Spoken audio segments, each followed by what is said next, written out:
What if the person least expected to speak suddenly did? What if the most stoic, disciplined member of the royal family, the one who never cracked under pressure, never gave a tabloid an inch, let slip a truth that could bring the entire institution to its knees?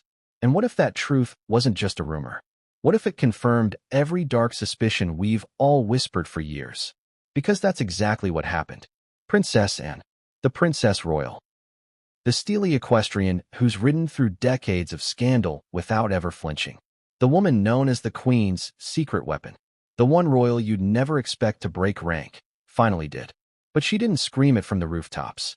Before we continue, please hit the like button, subscribe to the channel, and turn on the notification bell for updates. No, that's not her style. Instead, she said it with a glance. A phrase. A carefully measured word in an otherwise forgettable interview. Except, it wasn't forgettable. Not to those paying attention. And certainly not to those who know what really happened the night Princess Diana died in that tunnel. So why is this moment so monumental? Because for 27 years, the royal family has stuck to one narrative. One version of events. One tidy explanation. Diana's death was a tragic accident. That's what we were told. Over and over again. But even back then, before hashtags, before Twitter threads, before expose documentaries, people were already asking questions. The speed. The driver. The missing cameras. The lack of security. The fact that this woman, once married to the future King of England, was being chased through Paris like a fugitive. We were told to move on. To accept. To mourn, but not investigate. And for the most part we did. Until now. Because Princess Anne, whether intentionally or not, just reopened the wound. She stirred the ashes. She let something escape. And once it's out, there's no putting it back. But let's be clear, this isn't about gossip. This isn't about conspiracy theories or half-baked tabloid fantasies. This is about power. Real power. The kind that kills stories, silences witnesses, and buries the truth right alongside the body. And it's about legacy. Diana wasn't just a princess. She was a force, a disruptor, a threat to the very institution she married into. And if she truly knew something, if she truly feared for her life, as she said in those letters and voice memos, then we're not talking about a tragic accident anymore. We're talking about something else entirely. Something darker. Something deliberate. And here's where it gets even more chilling. The only person who might have been brave enough to confirm it was the very one who kept silent for nearly 3 decades. Until now. You see, Princess Anne doesn't do interviews often. And when she does, she's precise. Controlled. She doesn't ramble. She doesn't joke. She doesn't let anything slip unless she wants it to. So when she appeared on Radio 4's Reflections segment, a show known for nostalgic, gentle conversations, no one expected anything out of the ordinary. She was supposed to talk about her horses, her charity work, her lifelong service. Instead, she spoke about loss. Not just any loss. Her tone changed. Her eyes darkened. And then, in the middle of a sentence about those we lose too soon, she said this. Sometimes, silence becomes a betrayal in itself. That was it. No name. No date. No context. But those 7 words hit like a thunderclap. And for those who followed the Diana story, the real story, not the sanitized version, it was a signal. A message. A subtle, devastating crack in the palace wall. Because if and believes silence is betrayal, what does that say about the silence that surrounded Diana's death all these years? Was that a personal confession? A hint of guilt? Or a warning to the others still staying quiet? And here's the twist, the one that makes this moment more than just poetic language. Just a few days before that interview aired, something else happened. Something almost no one reported on. A senior palace staffer, anonymous, of course, contacted a journalist known for investigating royal cover-ups. They sent a short, cryptic email. 3 words. Watch Princess Anne. That was it. No context. No attachments. Just a nudge. And then came the interview, followed by a flurry of activity behind the scenes. Phone calls that were never returned. Palace aides going on sudden leave. Media outlets pulling planned segments. And most bizarre of all, the BBC's digital archive for that episode temporarily went down. The transcript was pulled, edited, and reposted, minus 1 line. Guess which one? You got it. Sometimes, silence becomes a betrayal in itself. Now why would they remove that? Why would the BBC, known for archiving everything, suddenly redact a single quote from a royal interview? Unless that quote meant something. Unless it wasn't just metaphor. Unless it was a signal. And if it was a signal, what was it pointing to? That's where this story truly begins. Because what Princess Anne may have done, deliberately or by accident, is rip open a wound the palace has tried to seal shut for years. A wound named Diana. And the blood on that wound doesn't look like it came from a random crash. Let me ask you something. Have you ever wondered why so many key witnesses from that night either disappeared, recanted, or were discredited? Have you ever questioned how a princess with elite protection suddenly had none? Or why multiple security cameras, stationed all around the Pont de l'Alma tunnel, were mysteriously turned off? Or why the inquest took over a decade? Or why Diana herself said, in a chilling note to her lawyer, that someone was planning a car accident to remove her? You've heard all of that, maybe. But what you haven't heard, what's never been confirmed by anyone inside the firm, is that those suspicions might not have been paranoia. They might have been prophecy. Because here's something else about Princess Anne, she doesn't like Diana. At least, not the way the public did. They were different women. Diana was emotional, performative, warm, and chaotic, and was disciplined, aloof, private, and loyal to the core. But that doesn't mean Anne didn't respect Diana. And it certainly doesn't mean she didn't know what was going on behind palace doors. In fact, she may have been one of the few who knew everything. So if she's now cracking, now subtly confirming the whispers, then we have to ask, why? Why now? Why, after all this time, is Princess Anne, of all people, dancing so close to the edge? Is it regret? Is it a coded confession? Or is it a warning? Because here's the thing about the royal family. Everything they say is deliberate. Every pause, every phrase, every metaphor. And when Anne speaks about betrayal, it's not just poetic. It's surgical. And when you combine that with the recent leaks, the redacted transcripts, the silenced whistleblowers, and the quiet panic unfolding inside the palace, you start to see the outline of something bigger, something more orchestrated, something planned. And that brings us to the next piece of this puzzle. The interview Anne didn't know was still being recorded. A moment caught off mic. A line whispered under her breath. That could change everything. But what came next would change everything, and no one saw it coming. What exactly did Princess Anne whisper when she thought the microphones were off? It's the kind of moment that usually slips through the cracks. A shuffle of papers. The sound technician waving a hand. The host saying we're clear. And then, a breath. A moment of relaxation. The polished public mask begins to slip, just for a second. But that second, that's where the truth leaks out. And this time, it wasn't just a second. It was 10. 10 seconds of unguarded Princess Anne. 10 seconds where the royal veneer cracked. Just enough to reveal something dark behind it. And someone was still recording. Let's rewind. The Radio 4 interview had just ended. And had thanked the host, smoothed her blazer, and adjusted her lapel mic. All normal. Except the studio's ambient feed kept running. A backup mic standard protocol. Nothing unusual. And then, clear as day, she muttered. She begged us to listen. We didn't. And then they made her disappear. That's it. 9 words. But those 9 words lit a fire across every dark corner of the internet. Because if Princess Anne was talking about Diana, and how could she not be, then what she just said wasn't a metaphor. It was an accusation. So let's break it down. She begged us to listen. To who? She. Not they. Not someone. She. We're talking about one person. Diana. And begged. That's not diplomatic language. That's not palace speak. That's desperation. It's the kind of word you use when someone is crying out, repeatedly, urgently, hopelessly. Begging implies they were denied. So Princess Diana begged us, plural. The family, the institution, the firm, all of them. She begged them to listen, and they didn't. And then they made her disappear. Hold on.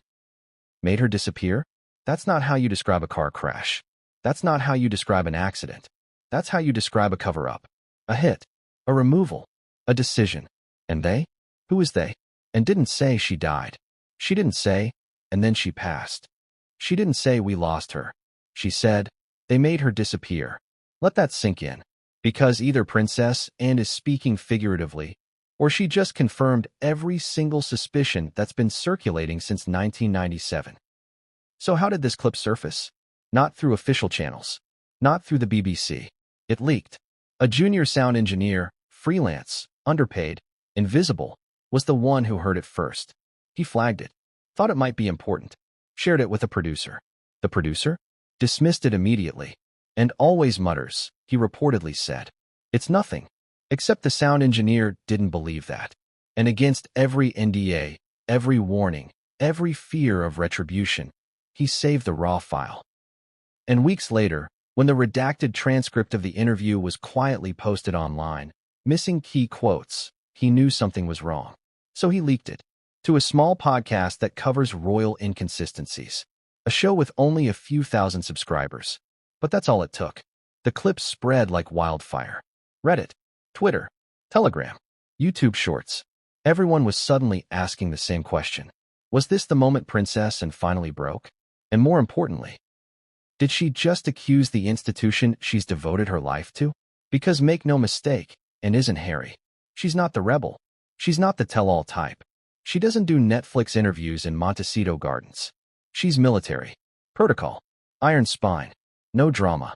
So if she's saying something like this, even offhand, even off mic, that means something is very, very wrong. But let's zoom in further. What was the context of the interview itself? On the surface, it was tame. A tribute to public service, and spoke about the importance of continuity, about duty above desire, about weathering storms with silence. That phrase again, silence. She kept returning to it. 3 times, in fact. Once, when referencing the Queen's philosophy during times of crisis. Another time, when discussing public figures and scrutiny. And finally, right before the quote that was removed from the transcript, she said, "There's a kind of silence that protects. But there's another that poisons." Now let's sit with that. Because who exactly has been poisoned by silence? Princess Diana? Or, in herself? Is this about guilt? Regret? Or something more ominous? Something like knowledge? Let's not forget, Anne was there. Not in Paris, but in the inner circle. She was part of the meetings after Diana's divorce. She knew about the security decisions, the press negotiations, the internal politics. She wasn't in the dark. And when Diana started sounding the alarm, when she started writing those infamous letters saying they were planning something, and was one of the few senior royals who didn't push back publicly. She didn't defend Diana, but she didn't attack her either. She stayed silent. But what if that silence wasn't neutrality? What if it was fear? Because now we have to ask, what else does Princess Anne know? And why is she letting pieces of it slip now? There's a theory. One that's been floating around the darker corners of the royal commentary world for years.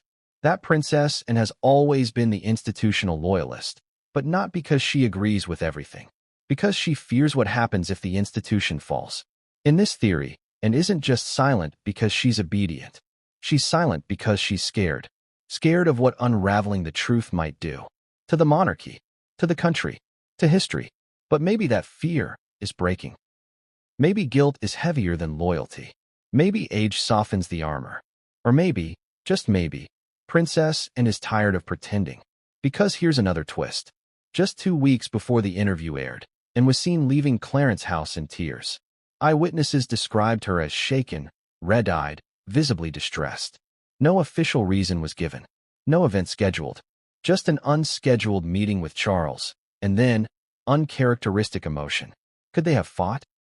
Could she have finally told him she was done keeping secrets? Or, worse, could she have warned him? And if that's the case, then this interview wasn't a slip. It was an opening shot, a carefully veiled threat. Because think about it. If Anne had wanted to blow the whistle fully, she could have done it. She has access. She has documents. She has first-hand knowledge. But instead, she dropped a suggestion. A riddle. A provocation. Silence becomes betrayal. They made her disappear. These are phrases meant to haunt, to unnerve, to provoke action without inciting retaliation. It's strategic. It's dangerous. It's exactly the kind of move someone inside a system would make when they've had enough, but can't afford full exposure. And the palace knows it. Which is why, according to insider sources, the interview has now been reviewed internally, which is code for panic behind closed doors. So where does that leave us? With one crucial truth. Princess Anne just cracked the dam. Not broken it. Not destroyed it. But cracked it. And when a dam cracks, it doesn't collapse all at once.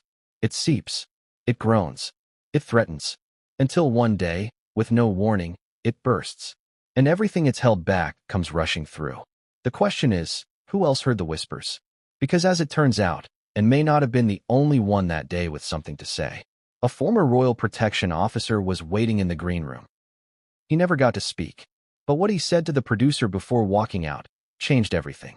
And it's what he refused to say on the record that could blow this whole thing wide open. He didn't speak on air. He didn't even make it to the studio mic. But what he said before walking out chilled the room. A former royal protection officer, anonymous to the public, but known within royal circles, had been waiting in the BBC green room while Princess and finished her interview. His scheduled segment was unrelated. A puff piece about royal security through the decades. Boring, safe, sanitized. But when he saw and walked past, pale and visibly rattled, he asked the producer one quiet question. Did she say it? The producer, confused, asked, say what? And the officer replied, anything about Paris. The room fell silent. He never went on air. He left minutes later. No explanation. No follow-up. But here's the thing. He didn't have to say more. Because if someone who once guarded the royal family is asking if and finally said it, then it is real. And it is dangerous. Let's rewind again. Who is Princess and really? We all know the surface version. Hardworking, no nonsense, sharp-tongued. The one who never complains, never takes center stage, and never strays from protocol. She's the palace's bulletproof vest. The firewall. The one who absorbs the chaos without flinching. But beneath that, there's something more complex. You see, and grew up in the same fishbowl as Charles. But unlike her brother, she didn't chase the spotlight. She rejected royal titles for her children. She married who she wanted. She stayed out of scandal. Yet, she stayed inside the system. Loyal to the crown. Loyal to her mother. Loyal to the institution. But loyalty has a price. And guilt? Guilt doesn't vanish with time. That's what we're seeing now. And wasn't Diana's enemy. But she wasn't her ally either. They were polar opposites. Diana, the emotional, impulsive, public princess who made headlines just by stepping outside. And the reserved, iron-willed figure who knew the rules and never dared to break them. In royal dynamics, Diana was the grenade and was the vault. But vaults don't forget what they've locked inside. And according to former royal aides, and saw it all unfold, she was in the room when Diana first cried about being followed. She was at the private family meetings where security budgets were cut post-divorce. She knew about the letters. She knew about the car chase in 1996, the one no one talks about, the one that nearly ended the same way a year before Paris. And still, she said nothing. Until now. So the question is, what changed? Why break the silence after nearly 3 decades? Let's follow the breadcrumbs. A few months before the interview, and made an unexpected visit to Althorpe, the Spencer family estate, where Diana is buried. No press, no official reason, not even a charity event, just a quiet visit. Just her and one bodyguard. She stayed only 30 minutes, left a single white rose. Sources say she stood at the grave for several minutes. Head bowed, no words. That's not protocol. That's personal. And it's not the only anomaly. Anne's calendar has subtly shifted this past year. She's canceled more engagements than usual, appeared visibly fatigued during royal events, snapped at press photographers, something she hasn't done since the 1980s. One photographer claimed he overheard her mutter, "You still haven't had enough, have you?" Who was she talking to? The press? The public? Or something deeper? Because here's what no one dares to say aloud. Princess, and maybe experiencing something royals are trained to suppress. Remorse. Not just for what happened, but for what didn't. For the warnings ignored. For the truths buried. And above all, for the silence that became betrayal. Let's remember Diana wasn't just mourning her marriage. She was fearing for her life. She wrote it, said it, cried it. I know they're planning something. A crash. A malfunction. It sounded paranoid at the time. But is it paranoia if it turns out to be true? And what does it mean that, and loyal, grounded, and was one of the few people Diana reached out to in her final months? There's a confirmed letter. It's never been published, but it exists. Diana wrote to, and in late 1996. The contents remained sealed by the Spencer family. But one detail leaked.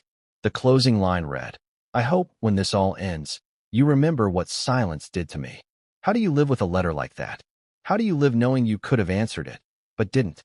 This is where we enter the realm of emotional complexity, because and may not have wanted what happened. But that doesn't mean she didn't allow it to happen. And that's a far heavier burden. Guilt, after all, doesn't scream. It whispers. It doesn't wake you up in panic. It echoes. And if Anne has been hearing those echoes for 27 years, maybe she's had enough. Maybe that interview wasn't a mistake.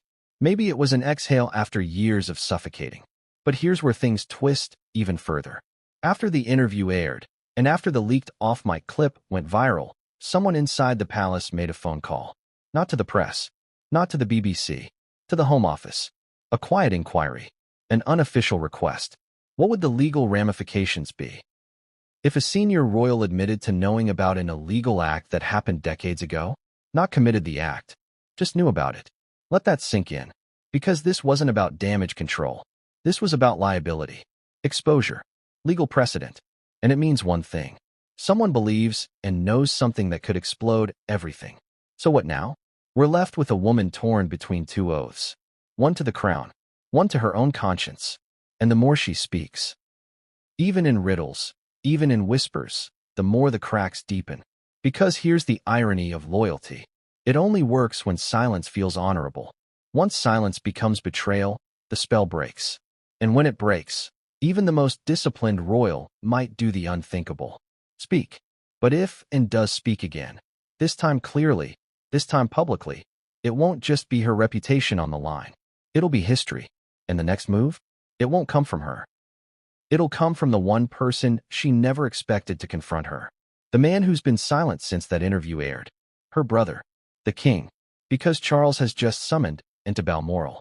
No staff, no press, no advisors. Just the two of them. And that meeting will change everything. What kind of conversation unfolds when a king calls his sister to the Highlands? Alone? No aides. No footmen. No protection officers within earshot. Just two siblings. Two survivors of a broken past. Two custodians of a monarchy that's starting to tremble.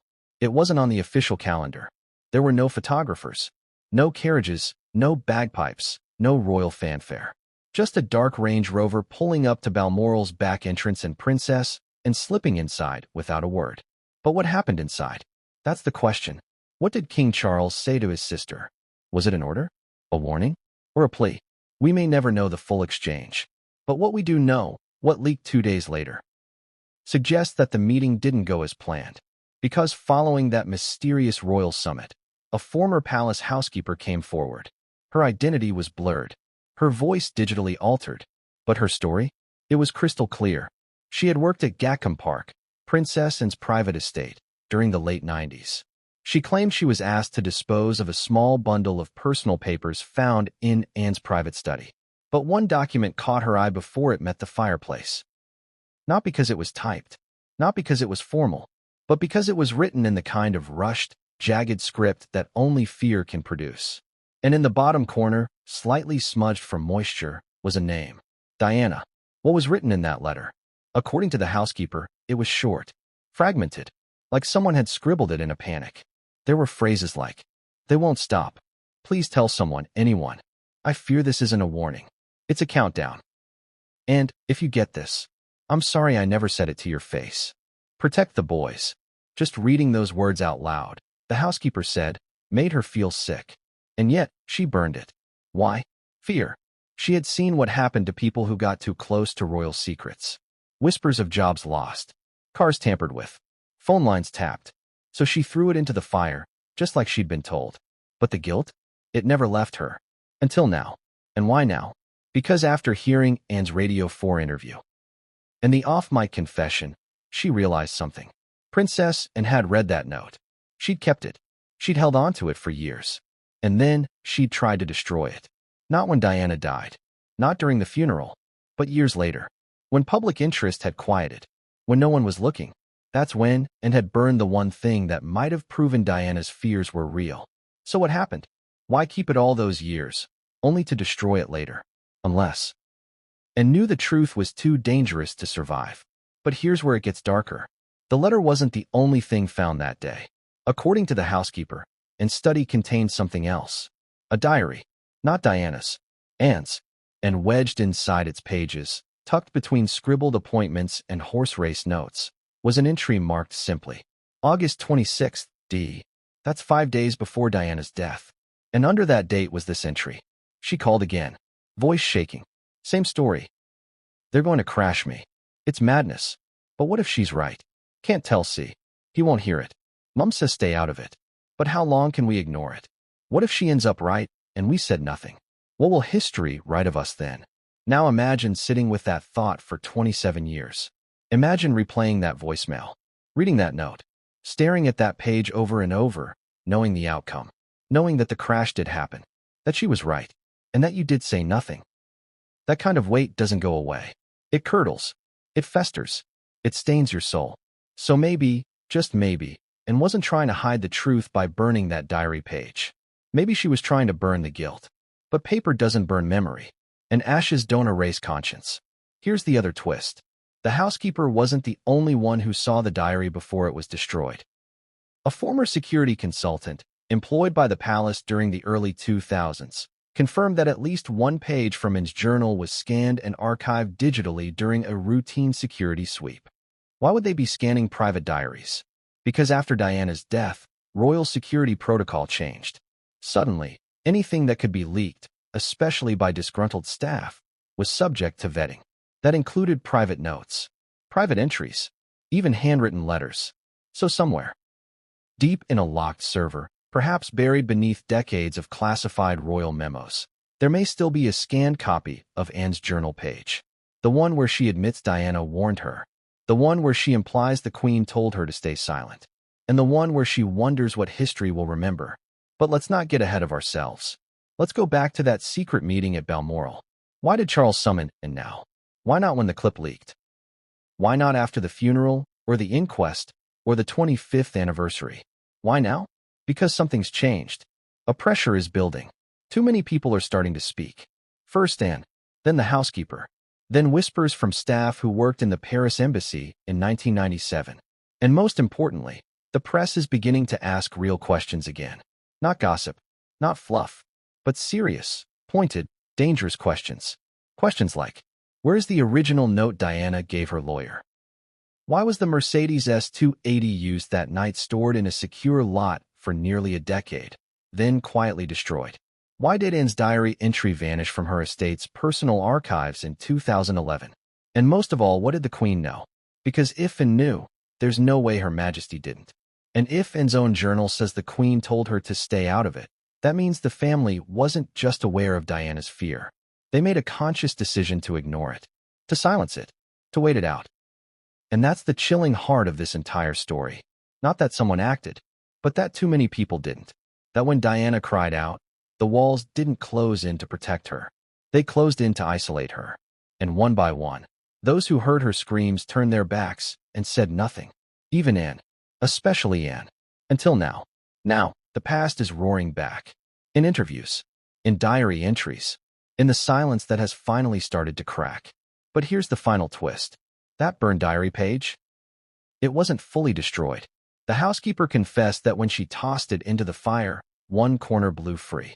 It landed near the grate, slightly scorched, mostly intact, and she kept it, folded it into the back of an old paperback novel, and hid it in storage.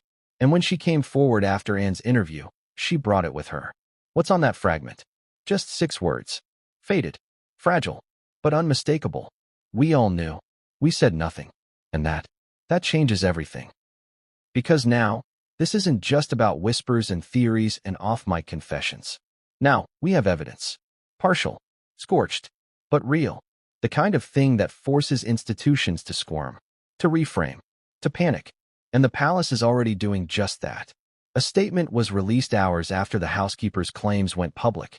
We will not dignify anonymous speculation with a response. The Princess Royal remains a devoted servant of the crown and continues her duties with dignity and discretion. But that's not a denial. That's a distraction. And behind those words, the firm is sweating. Because they know, if one page survived the fire, what else might still be out there? What else did Anne write? What did she say in those voicemails Diana left her? And most of all, what will she say next? Because and has just canceled her next 4 engagements. No explanation. No substitute royal. No public appearances for the next 3 weeks.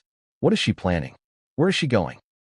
And what could be waiting for her in the next interview? They called it Operation Paget, a cold, clinical name for what was arguably the most emotionally loaded investigation in modern royal history. On paper, it was straightforward, a formal inquest into the tragic death of Diana, Princess of Wales. In reality, it was a carefully orchestrated dance, a game of appearances, a slow-motion performance designed to satisfy the public, without ever exposing the truth beneath the marble floorboards. Let's start with the basics. Operation Paget was launched in 2004, 7 years after Diana's death. Not immediately, not even within a reasonable time frame. 7 long years. Why? Because it wasn't meant to exist. It only came to life after relentless pressure, mostly from Mohammed al-Fayed, father of Dodi Fayed, Diana's companion and fellow victim in the crash. He demanded answers, hired private investigators, took on the press, threatened lawsuits. He wouldn't go away. Eventually, the establishment caved. They agreed to conduct an independent police investigation into the circumstances of Diana's death. But from the moment Operation Paget began, things fell off. Sir John Stevens, then Commissioner of the Metropolitan Police, was put in charge. A man with a reputation for playing by the book. A company man. Loyal. Careful.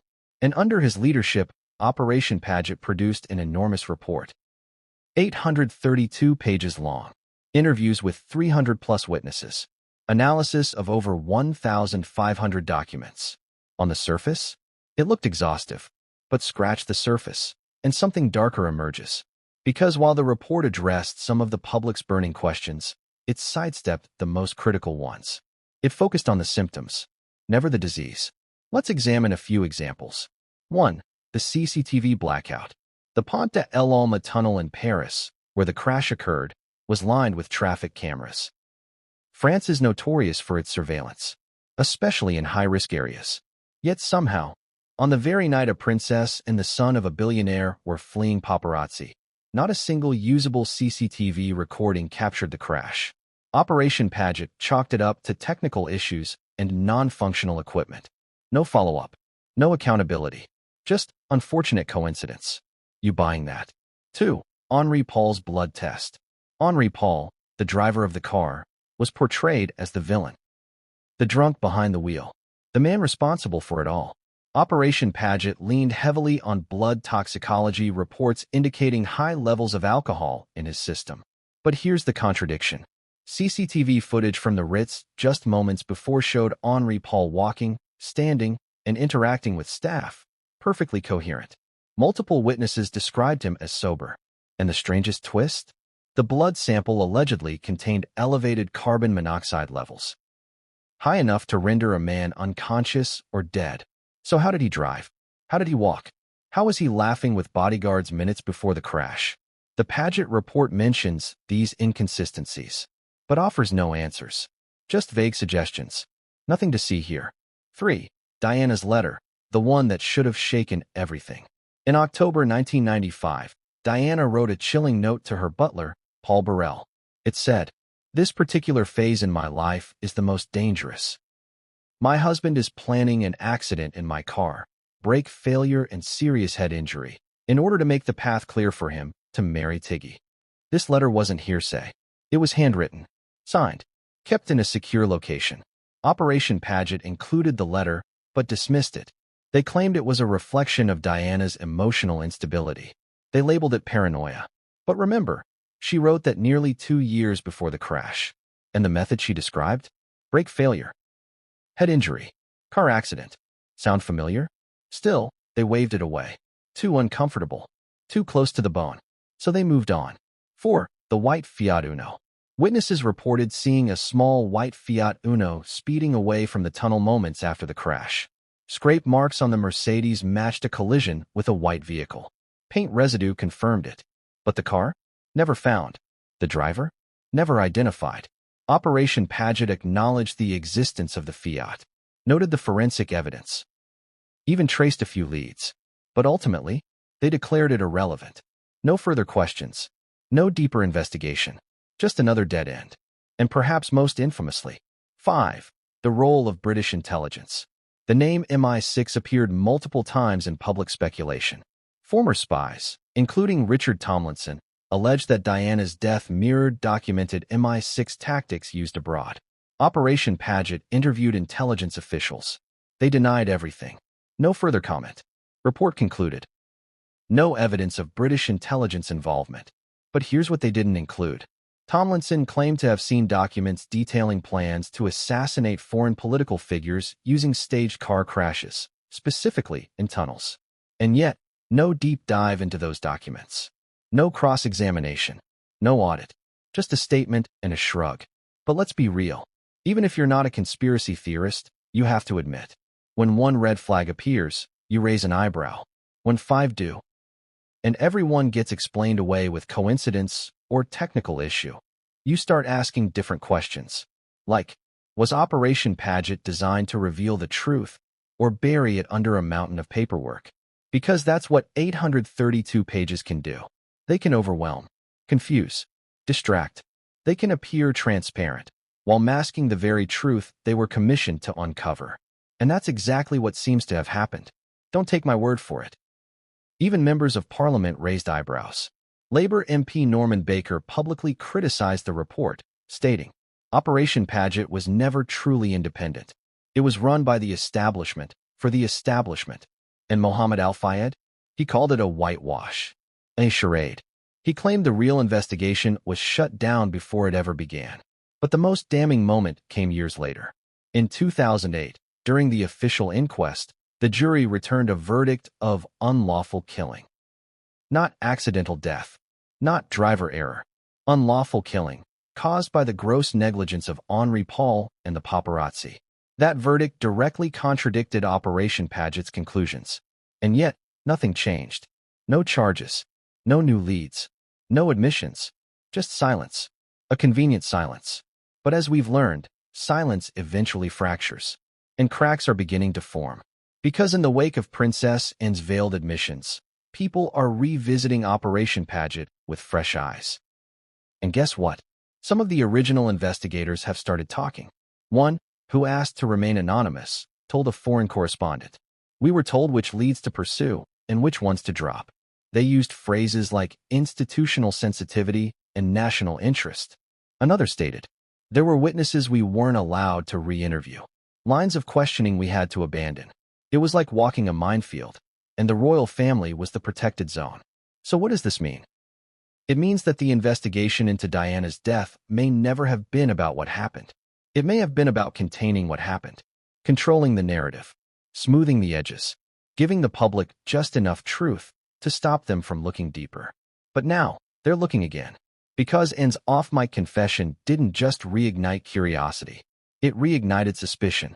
And suddenly, the cracks in Operation Paget's armor are beginning to widen. The question now is, what happens if one of the investigators comes forward fully? What happens if one of the suppressed witnesses finally speaks? And what happens if Princess Anne herself decides to break the code of silence once and for all? Because she's not the only royal who knows more than they're saying. And she's not the only one who's been haunted by the past. A former protection officer is about to release his memoir. And in it, reportedly, is a chapter titled, "The Princess Who Knew Too Much." And the subtitle? What and tried to warn us before it was too late. He was just a driver. That's what the official story told us. Henri Paul, deputy head of security at the Ritz Hotel in Paris, had a few drinks, got behind the wheel, and crashed into the 13th pillar of the Pont de l'Alma tunnel at high speed. End of story, right? Wrong. Because what if I told you Henri Paul wasn't just a driver? What if I told you he was carrying something more than 2 high-profile passengers? What if, buried underneath the wreckage and the headlines, was a truth so disturbing that even now, 27 years later, the royal family won't touch it? Let's rewind the clock to August 30th, 1997. Henri Paul wasn't even supposed to be on duty that night. Earlier that day, he had gone home after a full shift. But just after 7 p.m., he was summoned back to the Ritz by phone. Why? According to the hotel, it was to help coordinate logistics for Diana and Dodi's late-night departure.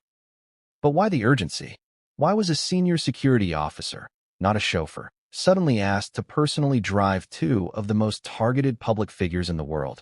Here's where it gets strange. In the hours before the crash, Henri Paul was seen on multiple CCTV cameras walking through the hotel. He appeared calm, collected, not drunk, not stumbling, not slurring his words. He waved to staff, smiled, checked his watch, lit a cigarette, engaged in brief, coherent conversations. In fact, 3 staff members later testified that he seemed normal and in full control. But just hours later, toxicology reports painted a very different picture.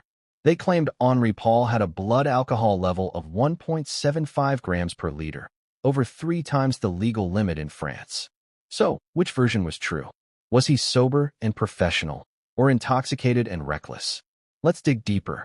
First, the blood tests. Multiple forensic experts have raised concerns about the results. One glaring issue? The carbon monoxide levels. Henri Paul's blood reportedly contained 20.7% carbon monoxide. To put that into perspective, 12% can cause serious physical symptoms. 20% is debilitating. Above 50% is fatal. So if Paul had 20.7% in his system, he would have been visibly impaired. Headaches, disorientation, likely vomiting. Not someone who could walk, talk, or drive. And yet, on security footage minutes before getting in the car, he looks fine. Even worse. Some tests showed more carbon monoxide in his blood than in his lungs, a physical impossibility unless the blood was tampered with. Several independent pathologists, including British and American experts, stated flatly, these samples raise serious questions. So we ask again, was Henri Paul's blood swapped? And if so, why? Because here's where things get even darker. Henri Paul was receiving payments from more than just the Ritz Hotel. In the weeks following the crash, French investigators discovered he had large, unexplained deposits in his bank account, tens of thousands of francs, in one lump sum. And who was the source? Documents later revealed that Henri Paul may have been linked, indirectly, to French and possibly British intelligence. The theory? He was feeding information about Diana and Dodi's movements to external operatives, not necessarily maliciously, more likely under the illusion of national security. But that raises a terrifying possibility. Was Henri Paul a pawn in a much larger game? Was he called in not to protect Diana, but to control the outcome of her movements? Hold that thought. Let's talk about the cameras. The crash occurred in a major Parisian tunnel, a tunnel monitored by multiple traffic cameras. Yet, there's no footage of the car entering, crashing, or exiting the tunnel. None. Zero. Not one usable frame. We're told this is because the cameras were turned inward or malfunctioning. All of them. On the same night? At the same time? If that sounds suspicious, it gets worse. 2 private CCTV systems in nearby buildings, which might have captured the entrance to the tunnel, were reportedly under maintenance. What are the odds? 3 camera networks. 3 blackouts, 1 deadly crash, no footage, and then there's the Fiat Uno. Multiple eyewitnesses, including a French couple and a taxi driver, reported seeing a small white car speeding away from the tunnel seconds after the crash. They said it struck the side of the Mercedes, causing it to swerve. The official investigation confirmed paint marks on the side of the Mercedes consistent with a Fiat Uno. But the car? Never identified, never found. Even though only a few thousand white Fiat Unos were registered in France at the time. Even though paint and bumper fragments gave investigators a specific model range. Still nothing. Until, years later, when a retired MI6 agent told a reporter that the Fiat belonged to a known asset. The reporter, a veteran journalist, suddenly stopped pursuing the story. No follow-up articles. No interviews. Just silence. So what do we have so far? A driver whose blood results defy biology. Surveillance cameras that all failed at once. A mysterious car that vanished. Financial records suggesting intelligence links. And a media that went quiet every time it got too close. Are you seeing the pattern? This wasn't just a crash. This was an event designed to look like chaos, but executed with eerie precision. And if you think that sounds like spy fiction, consider this. In 1992, a covert MI6 document outlined a plan to eliminate foreign targets by causing high-speed car crashes in tunnels, using blinding lights and fake accidents. That document was declassified. It exists.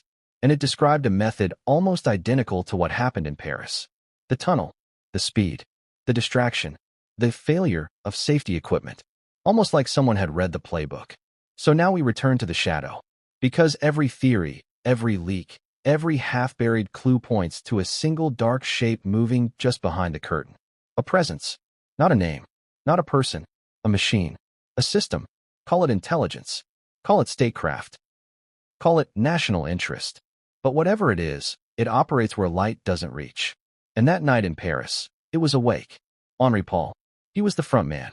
But behind him was something colder, smarter, crueler. The truth is, we may never know who made the call, who gave the signal, who set the plan in motion. But we know who suffered. We know who lost their voice. And maybe now, we know who watched it all, silently, from the inside. Because Princess Anne's whisper wasn't just guilt. It was recognition. She saw the shadow, long ago, and now, it's catching up to her. Because there's one more layer to this story, one that's only just beginning to surface. A whistleblower, still active, still unnamed, with access to communications, radio logs, vehicle trackers, and satellite records from the night of the crash.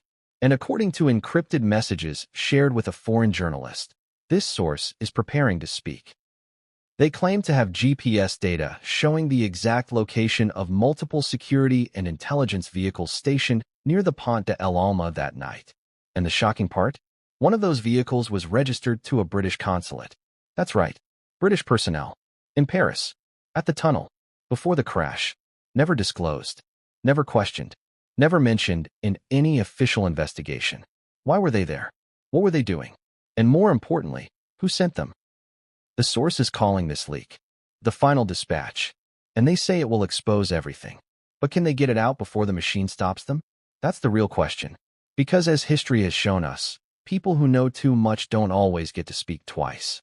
They called him the enforcer behind the throne. Prince Philip, husband, patriarch, protector of the monarchy's continuity at any cost. But what if the man known for biting sarcasm and iron discipline knew something far more chilling? What if, beneath the jokes and the press gaffes, was a silent executor of royal wool, one who may have seen Diana not as family, but as a threat? And what if the clearest warning Diana ever gave, in her own handwriting, was linked directly to him? Because here's what most people forget. Diana didn't just suspect she was being watched. She didn't just fear a car accident. She predicted it. In writing, in October 1995, she handed a folded letter to her butler, Paul Burrell, and asked him to keep it safe. Not in her home, not in a drawer, somewhere secure. Why? Because of what it said.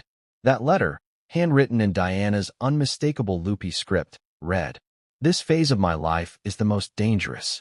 My husband is planning an accident in my car, brake failure and serious head injury, to make the path clear for him to marry Tiggy." That letter alone should have stopped the world. It should have triggered a full-scale investigation, emergency protection, media frenzy, public outcry. Instead, it was buried, not literally, but functionally. Because even though Paul Burrell kept it safe for years, tucked away in a bank vault, the letter never made it into the official royal timeline. Not during Diana's divorce, not after her death, not even during the inquest. Only when Operation Paget came knocking did the letter resurface. And how did the investigators react? They acknowledged its existence. They analyzed the handwriting. They confirmed Diana wrote it. And then they dismissed it. Too emotional, they said. Too speculative. Too paranoid. But how paranoid is it? If everything she predicted came true. Let's dissect this. She predicted a crash. She described it involving brake failure. She feared a fatal head injury. She believed it would be made to look like an accident. And she tied it all to clearing the way for Charles to remarry. Now, let's not forget, Charles did remarry. To Camilla, the woman many believe was his real love all along. So was Diana wrong? Or was she warning us? And here's where things turn cold. Because while the letter mentioned my husband as the planner, some believe that was either misdirection or just the tip of the iceberg. According to insiders close to Diana in her final months, she had recently begun referencing the older one during conversations about her safety. Not Charles, not the Queen, the older one. And there's only one man who fit that label in her world. Prince Philip.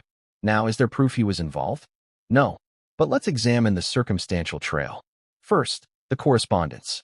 It's long been rumored that Diana kept a stash of angry, cryptic letters from Prince Philip, some described as chilling and stern to the point of menace. In one confirmed exchange, Philip wrote, "I cannot imagine anyone in their right mind leaving you for Camilla. Such a prospect never entered our heads." Sounds supportive, right? Until you read between the lines. Because as Diana reportedly told a confidant, they only write kindly when they think they've gone too far. And it wasn't just letters. Diana had spoken to close friends and therapists about feeling hunted. One of her former therapists later testified she'd confided, "They want me out. Philip especially. He sees me as dangerous." Was this paranoia? Or did she know something most of us still don't? Now, bring MI6 into the frame. Richard Tomlinson, a former MI6 officer turned whistleblower, claimed that the agency had a file on Diana as early as 1995. According to Tomlinson, he saw a document outlining plans to assassinate a foreign leader by staging a fatal car crash in a tunnel. Using bright flashes, a decoy vehicle, and suppressed security protocols. Sound familiar? He also claimed that Henri Paul, the driver the night of Diana's crash, was an MI6 informant. These aren't internet theories. These are sworn testimonies. And what did Operation Paget do with this? They discredited Tomlinson, labeled him unreliable, a disgruntled ex-employee, someone without sufficient proof. But Tomlinson maintained his claims until the day he disappeared from the media spotlight altogether. So where does Prince Philip fit into all this? He was known to have close ties to intelligence networks. As a naval officer with deep roots in military command, Philip maintained relationships with key figures in British intelligence for decades. In fact, it's widely believed that Prince Philip acted as a grey consigliere, an unofficial overseer of matters deemed too sensitive for politicians or even the Queen. If a problem needed solving discreetly, he was the call. And Diana? She was becoming a problem. By 1996, she was dating a Muslim man, Dodi Al-Fayed. She was speaking to journalists, threatening to expose royal secrets, possibly even preparing for a tell-all memoir. And worst of all, she was beloved, far more than Charles, more than the monarchy itself. She was untouchable in the public's eyes. Unless, of course, she became gone. And here's the part that haunts those who were close to her. In the weeks before her death, Diana made a phone call to her friend Lucia Flecha de Lima. She said, "If anything happens to me, look to Philip, not Charles." Philip. That quote was dismissed as gossip at the time. Now, it hits like a loaded gun. Because Diana knew how the firm operated. She knew how reputations were destroyed behind velvet curtains, how enemies were neutralized without ever seeing a weapon, and she understood the coded language of power, which is why her handwritten letter, delivered in a sealed envelope to her butler, wasn't just a cry for help. It was a message to history. But here's the part few people realize. There wasn't just one letter. According to Burrell, and later confirmed by royal journalist Tina Brown, Diana had written 2 other letters of similar tone and urgency. One was reportedly sent to her legal team. The other? Vanished. No record of it. No recipient confirmed. And if you believe the whispers, that third letter may have been addressed to Anne, Princess Anne, the silent sister, the one who, we now know, may have held on to a piece of Diana's fear long after everyone else dismissed it. Which brings us to the present moment. Princess Anne's recent statement about betrayal, the off-mic whisper about someone being disappeared, the quiet visit to Diana's grave, the burned diary. What if all of this is her reckoning? What if she's piecing together the fragments of something she didn't fully understand back then? And what if one of those fragments leads back to Philip? Here's where it gets even more unsettling. A new royal biography is set to be released next year. Its working title? The Architect, Prince Philip and the House of Secrets. The author? A former diplomat with rare access to internal palace documents. In a leaked chapter summary, there's a reference to an untraceable communication between 2 senior royals in the summer of 1997, expressing concern that a family member had become a national threat. The timing? Late July, 1 month before Diana died. And according to sources, the communication was stored not in email, not in handwriting, but as a dictated audio log stored in a private Windsor archive. And now? That archive is under legal pressure from a group of independent investigators, journalists, lawyers, and former insiders, trying to force its release under a Freedom of Information challenge. So what happens if that tape surfaces? What happens if a voice, deep, deliberate, unmistakable, utters something along the lines of, "She must be managed before she manages us"? What happens if Prince Philip's final act of service to the monarchy was silence? Or worse, orchestration? Because if that tape exists, it could rewrite everything. And it could finally explain why Diana's most terrifying prediction was never just a coincidence. But here's the twist. Someone inside that archive has started leaking short phrases, timestamped logs, and one of those lines was signed only with initials. PP. The line? She has gone too far. Her protection must be reviewed or removed altogether. You tell me, is that protocol? Or is that a prelude? Because the deeper we dig, the colder it gets. And the next name in this web isn't Philip, isn't Charles. It's someone in the shadows, long thought forgotten. A royal fixer, a man with no public record and every private key. He was there the night Diana's itinerary changed. He was the last person to speak to Henri Paul before he left the Ritz. And he vanished the day after the crash. Now, after nearly 3 decades, his name is back in circulation. And what he left behind in a safe deposit box in Geneva might be the most damning piece of evidence yet. He was the man who folded Diana's sweaters, poured her tea, picked up the phone when no one else would. He wasn't just staff. He was her confidant, her fireproof box, the last line of defense when the palace closed in and the press smelled blood. His name? Paul Burrell. And for years, he was dismissed as a tabloid sideshow, a man chasing headlines, a self-serving opportunist, as some royals whispered behind closed doors. But what if he wasn't exaggerating? What if, instead of embellishing, he was softening the truth? Because behind the dramatic interviews, the leaked letters, the best-selling memoirs, is a chilling, consistent story. And now, after years of being cast as either a jester or a traitor, Paul Burrell is being listened to again. Why? Because too much of what he said is now aligning. And one confession, locked away for decades, has just resurfaced. Let's rewind. In 2003, Paul Burrell published A Royal Duty, a memoir about his time with Princess Diana. It was controversial. He spoke of secret letters, tense confrontations, emotional breakdowns, and yes, whispered fears. But buried deep in the later chapters was something many readers glossed over. Diana believed she would die young. Not by illness, not by chance, but by force. She feared her life was being managed from the inside. She told me, over and over, "They want me out." At the time, critics rolled their eyes. Too dramatic, they said. Too convenient. But now? Now, after Princess Anne's off-mic confession, after the burned diary, the suspicious crash data, and the resurfacing of Prince Philip's private audio files, Burrell's words read like a siren. Because this wasn't a theory. It was a warning. And it turns out, he kept more than letters. According to an independent investigative podcast, Burrell placed a sealed envelope in a Geneva safe deposit box in 1999 under the protection of Swiss privacy laws. Why Geneva? Because even Diana told him, "If anything happens to me, don't trust anyone in Britain. Not the police. Not even the royals." The envelope was addressed to no one. Its instructions? To be opened in the event of a royal scandal, or if Anne ever speaks. Yes, and it gets darker. A lawyer with access to Swiss archives recently confirmed that the envelope was accessed this year, following Princess Anne's Radio 4 interview. Its contents? Still sealed, but a leak from someone close to Burrell claims it contained a partial transcript of one of Diana's final phone calls, a list of names she feared, none of whom were Charles, a coded note written in Diana's handwriting with one haunting sentence. "He said the breaks are easy to sabotage." I laughed. He didn't. Who is he? We don't know for certain.